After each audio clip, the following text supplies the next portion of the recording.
Halo semua, kembali lagi di channel Naik Level. Pada video kali ini saya akan membahas kembali saham PANS atau Panin Sekuritas yang mana saya sudah sangat lama membahas saham ini pertanggal 2 Agustus 2022 masih menggunakan format yang lama berbeda dengan saat ini ya. Per hari ini tanggal 6 Mei harganya di 1680. Seperti biasa nanti kita akan update PANS ini dari 5 parameter yaitu kinerja harga saham, fundamental, seasonality, fundamentologi, dan technical ya. Kita akan tetap review pola teknikal sebelumnya meskipun masih menggunakan format yang lama dan pola teknikal saham ke depan ya. Saham PANS ini cukup menarik ya untuk ditonton sampai habis teman-teman ya, karena ini memang mendekati momen-momen di mana kita bisa mendapatkan capital gain dari saham ini. Oke, ini listing di bursa tahun 2000 dengan IPO price-nya 550, stock split 1/2 tahun 2002. Jadi kalau teman-teman pegang saham ini sejak IPO sudah floating profit 511% ya, belum termasuk dividen. Kemudian kalau kita cek kinerja harga sahamnya jangka panjang ini 10 tahun masih negatif teman-teman ya. Kemudian untuk 5 tahun ke belakang ini kebanyakan floating profit ya. Ini 1 tahun return hanya minus 2,4%. Dan di tahun ini aja 2024 sudah naik 4,02% ya. Harga tertingginya tahun terakhir pernah di 2000, terendahnya di 1500 ya. Jadi harga saat ini itu ya di tengah-tengah mendekat lebih kecondong ke bawah di tengah-tengah teman-teman ya. Nah ini teman-teman kantornya pusatnya ada di Gedung Bursa Efek Indonesia. Ini situsnya kalau teman-teman pengen tahu lebih detail. Ini perusahaan sekuritas, kita semua sudah tahu ya, Panin Sekuritas. Dan ini adalah strukturnya teman-teman ya. Jadi pemegang pengendalinya adalah PT Patria Nusa Adamas. Kemudian ini kedua dikendalikan bersama-sama ya, karena ini tidak bisa memutuskan kalau tidak bareng-bareng ya. Bank Panin Tbk ya. Jadi ini salah satu yang masuk dalam grupnya Panin yang rutin bagi dividen, Panin Sekuritas Tbk. Ya, publik. Kemudian dia punya dua anak usaha, PT Panin Asset Management dan PT Patria Investama, perusahaan investasi. Nah, apa yang dijual ya? Jadi perusahaan sekuritas itu dapatnya pendapatan dari mana aja? Pertama dari transaksi efek ya, yaitu efek ekuitas ya, saham, terus warrants ya. Kemudian ada efek pendapatan tetap dari obligasi. Kemudian ada ya, ini apa? Aplikasi trading ya, Panin Online Stock Trading. Kemudian ada pembiayaan nasabah. Jadi teman-teman kalau misalnya di sekuritas kan ada margin gitu ya, akun margin ya, ini dapat ya, dapat bunga dari situ. Kemudian ada bunga dari repo atau gadai saham. Kemudian ada corporate finance. Dia bisa IPO, right issue, private placement dan segala macamnya. Ada finance advisory juga. Kemudian dia research, daily news, market outlook, company update, technical fundamental analysis. Kemudian ada aset manajemen ya, reksadana dan kontrak pengelolaan dana. Ya, dia jasa melalui entitas anaknya, teman-teman ya. Nah, ini salah satu saya tampilkan ya beberapa reksadana-nya dari Panin Sekuritas atau terutama anak usahanya. Ya, dan ini adalah salah satu lokal MF kalau kita nanti masuk ke area bandarmologi ya. Ini ya, salah satunya lokal MF, reksadana lokal ya ini ya. Ini contoh aja teman-teman ya. Nah, kita lihat ya pendapatannya dari laporan keuangan per kuartal 1 2024. Ini komisi dari perdagangan efek atau saham ini 16 miliar. Ya, kemudian dari manajer investasi paling besar kegiatan dari jasa menjadi manajer investasi atau mengelola reksadana ya, teman-teman ya. Ini paling besar, terbesar keduanya justru malah dari bunga dan dividen. Ya, dari bunga tadi margin, gede saham, kemudian dapat dividen juga ya. Pendapatannya dari sini ya. Kemudian ini adalah keuntungan atas efek yang telah direalisasi. Jadi ini profit yang sudah direalisasi atau sudah dijual. Kemudian ini ada yang belum direalisasi ya. Kemudian ada kegiatan penjamin emisi dan penjualan efek juga. Totalnya 118 miliar. Nah kalau kita cek ya dari segmen operasinya ini hampir seimbang ya, dari perantara perdagangan efek dan penjaminan emisi sama manajemen investasinya ini hampir sama teman-teman ya. Kemudian dari labanya juga hampir 50-50. Ini juga hampir 50-50 ya teman-teman ya. Jadi memang seimbang antara sekuritas dengan aset manajemen atau jasa manajer investasinya.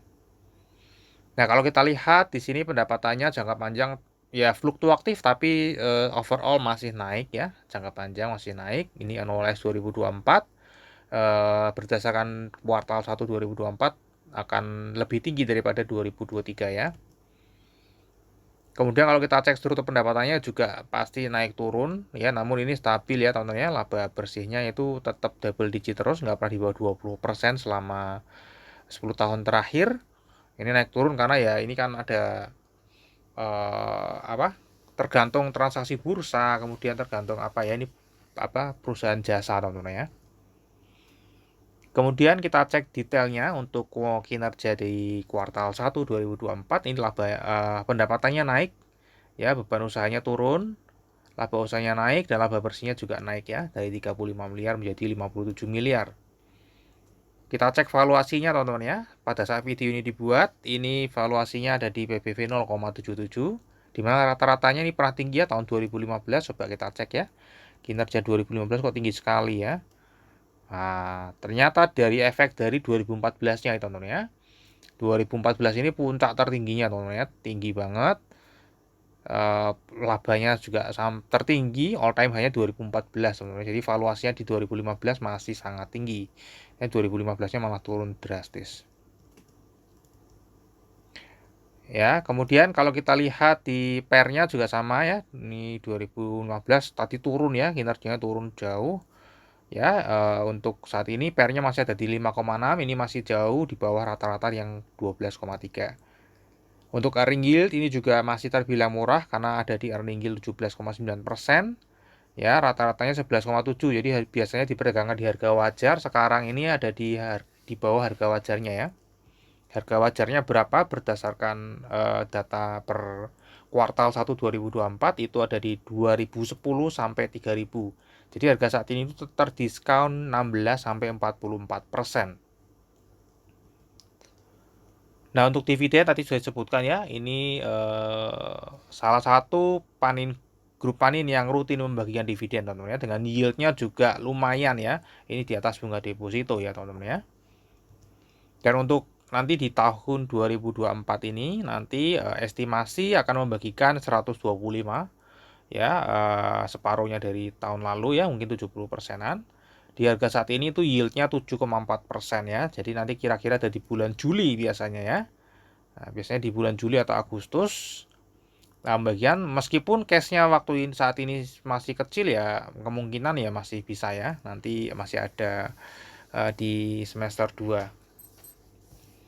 Nah, kemudian untuk kesehatan finansialnya ini hutangnya juga tidak pernah di atas 1 ya, jadi sehat. Kemudian untuk seasonality ini yang menarik teman-teman ya, di mana saat teman-teman menonton video ini ya, tentunya sebelum melewati bulan ini ya, ini adalah kesempatan yang bagus untuk membeli saham PANS. Kenapa? Karena secara seasonality itu naiknya hanya di bulan Mei dan Juni ya, di mana Juli, Agustus biasanya ini adalah dividen ya. Nanti kita akan sambungkan ini di technical juga ya. Kita akan lihat historicalnya seperti apa. Ya, jadi secara seasonality ini cukup menarik ya teman-teman. Ini Mei juga baru naik 1,8%. Biasanya nanti di Juni naiknya cukup lumayan nih teman-teman ya. Nah, kita cek ya secara bandarmologi. Ini tadi juga sudah dibahas sedikit ya komposisinya. Kemudian ini kepemilikan komisaris dan direksi tidak terlalu besar. Partisipasi investor asing juga tidak terlalu besar di sini, jadi bisa diabaikan saja. Namun kalau kita lihat ini investor asing lagi buang barang terus di tahun 2024 ya. Nah, untuk kepemilikan retailnya setahun terakhir dari April ke April, ini kalau kita lihat holdernya setahun terakhir tetap bertambah meskipun ini bulan Maret turun ya. Jadi kalau kita lihat teman-teman ya, ada penambahan yang signifikan di satu bulan ya, yaitu di Juni ke Juli ya, di mana ini apa, Juli ini apa, di dividen. Nah, jadi banyak sekali investor retail yang masuk nih, memang mungkin sudah banyak yang ngincer ya masuk ke sini untuk mengambil dividennya. Nah, habis itu dia turun ya. Tapi kalau kita lihat penurunan jumlah investor ini ternyata tidak sebanding dengan kenaikan jumlah sahamnya. Meskipun jumlah investornya turun dari sini ya teman-teman ya, dari sejak Juli ya turun, tapi jumlah lembar sahamnya naik terus, berarti investor existingnya masih menambah barang terus ya, entah itu averaging down, entah itu averaging up. Ya, kalau kita lihat setahun terakhir yang masuk itu tetap di bawah rata-rata ya. Ini per investornya cukup besar ya, 100 jutaan. Di mana yang masuk setahun terakhir 491 orang, itu per orangnya hanya 24 juta. Nah, kalau kita lihat di sini setahun terakhir perpindahan struktur sahamnya secara garis bandar homologi ini turun sedang distribusi, secara bandar detektor kita lihat juga sedang distribusi, secara broker summary ya juga terlihat sedang distribusi ya. Distribusi ini broker XL, XC membeli. Kita lihat lebih detail di sini teman-teman ya, bagaimana struktur pemegang sahamnya secara detail. Ya, dari 720 lembar saham yang floating atau yang diperdagangkan yang bisa mempengaruhi harga saham hanya 78,1. Dan ini yang pertama punya adalah lokal CP, tadi ada pengendali ya teman-teman ya, pengendalinya lokal CP. Kemudian terbesar keduanya adalah lokal ID.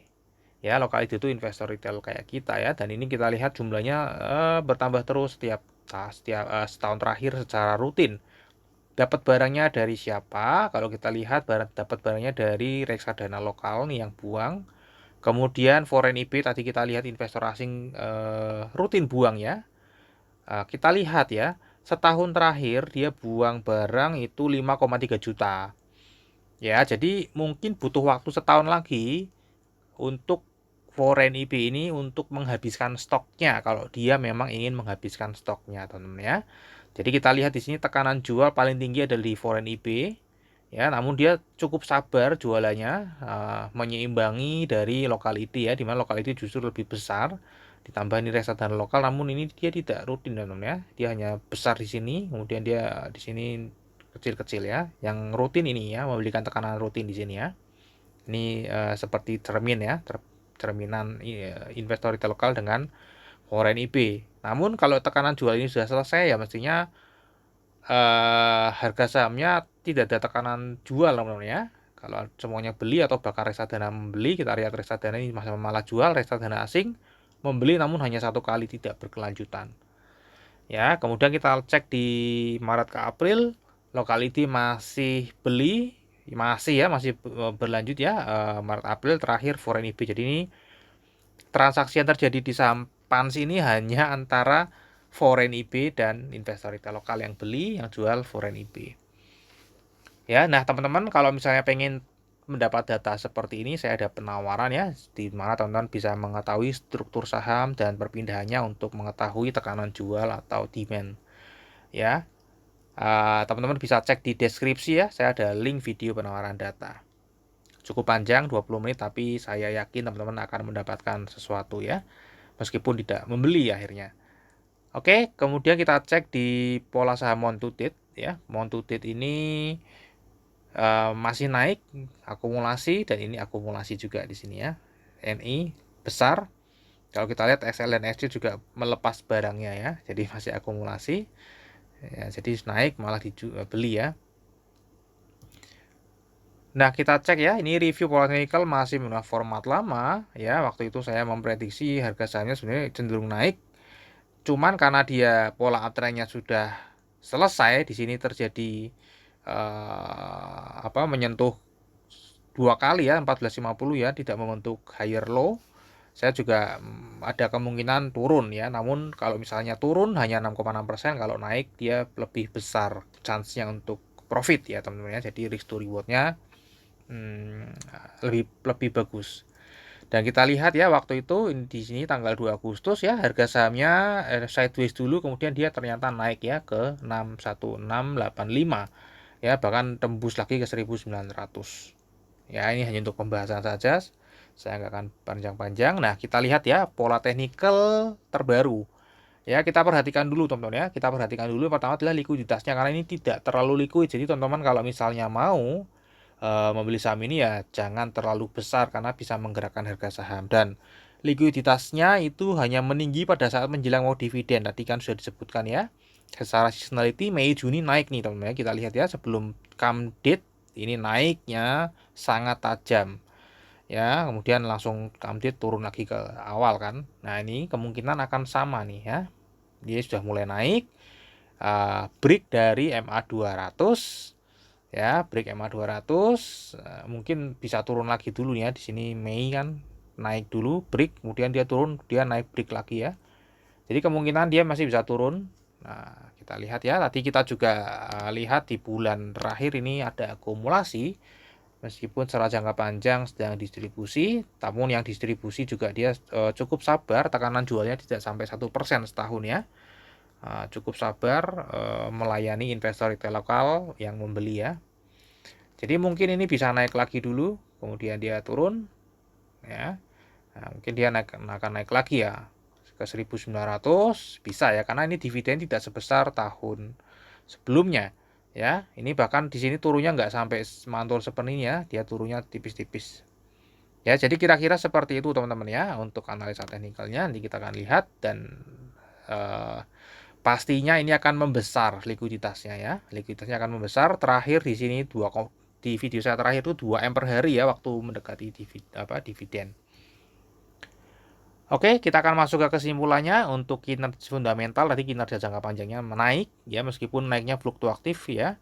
Kinerja jangka pendeknya naik, valuasi murah rutin bagi dividen dengan forecastnya 7,4% nanti di bulan Juli atau Agustus. Kemungkinan besarnya di bulan Juli. Seasonality ini berpotensi naik di atas 60% dan di bulan Mei ini dan bulan depan. Jadi ini cukup menarik.